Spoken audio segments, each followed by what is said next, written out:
en quelques mots, juste pour se présenter, donc je suis Mathieu Mulot, je suis le directeur des opérations microbiologie pour la société Big4Lab. Alors Big4Lab, c'est une société d'édition logicielle et donc nous avons la particularité de traiter la totalité donc du domaine de la biologie médicale, du core lab jusqu'à la microbiologie pour les middleware, de la partie d'épidémio, des systèmes d'hygiène pour les EOH et jusqu'à l'EBMD. Voilà. En quelques chiffres, c'est 10 millions de chiffres d'affaires, c'est à peu près 90 collaborateurs, c'est 4500 systèmes dans le monde entier et à peu près 500 plateformes middleware, majoritairement en Europe. Nous avons différentes solutions à proposer, aussi bien une gamme disponible, des services bien évidemment, et puis on a aussi un domaine qu'on appelle la vision. Et donc, on essaie de collecter donc les informations auprès de notre marché, hein, de nos clients. Ça peut être vous, hein, donc les centres hospitaliers, mais aussi les laboratoires privés pour connaître leurs attendus.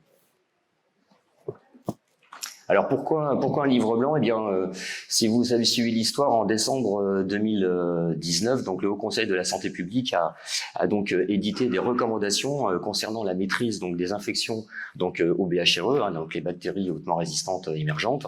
Et dans cette publication, il y avait une fiche numéro 12 qui était un cahier des charges d'une solution atypique.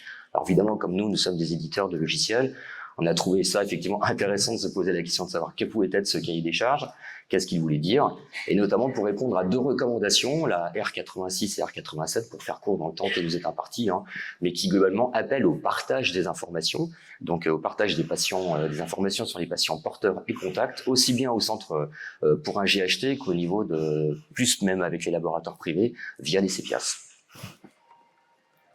Alors ça s'est pas fait tout seul, hein, donc je remercie évidemment à nouveau tous les contributeurs de ce livre blanc, dont vous pouvez voir apparaître ici les noms. Hein. Globalement, on a essayé d'équilibrer entre la France et la Belgique. Donc ça, c'est les personnes qui ont contribué directement aux enquêtes.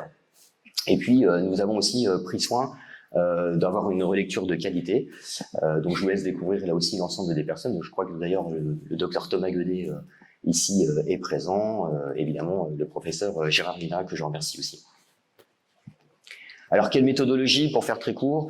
En fait, on a été au contact de l'ensemble de ces services que vous voyez ici, parce qu'en fait, si on veut parler d'une surveillance épidémiologique centrale, en fait, il faut se poser les bonnes questions. Donc, on a pu interroger pratiquement l'ensemble de ces opérateurs, et puis d'imaginer les interactions, les interopérabilités qui étaient logiques d'attendre entre eux.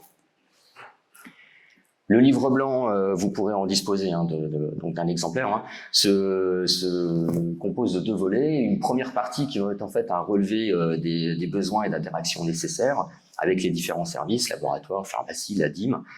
Et en fait, l'objectif de cette partie numéro 1, c'est vraiment de fixer les bénéfices, ce dont on a absolument besoin, les exigences et les bénéfices attendus d'un système d'épidémio quel qu'il soit. Et puis dans la partie numéro 2 que vous pourrez aussi découvrir, donc là, après, j'ai dire au prétexte d'avoir convoqué l'ensemble des attendus, des acteurs du marché, c'est d'essayer de répondre à ces fameuses recommandations R86 et R87, parce qu'évidemment, on ne nous donne pas de solution technique, et comment faire en sorte qu'on puisse espérer une coopération interétablissement pour tout ce qui va toucher au BHRE, au suivi et au suivi des patients aussi bien contacts que porteurs. Donc vous pourrez découvrir quels moyens techniques on essaye d'envisager, évidemment quels sont les enjeux et le frein à lever pour y arriver. Une traduction plus pragmatique, hein, c'est que par exemple ce livre blanc, pour nous c'est une feuille de route et d'inspiration pour nos équipes R&D. Et donc on est en train par exemple de redévelopper donc un nouveau logiciel d'épidémiologie qui s'appelle Infectio, qui est une version full web. Et bien évidemment on en tire parti, c'est-à-dire que l'ensemble du travail et les collectes des besoins qui ont été réalisés sur le terrain, on essaye d'en faire bénéficier nos produits. Vous avez ici par exemple les grands domaines, c'est-à-dire que par rapport à cette étude, on s'est dit qu'effectivement l'harmonisation des process, ça paraît évident, mais c'est pas si évident que ça au sein d'un GHT, est particulièrement important pour la partie d'épidémiologie et d'hygiène.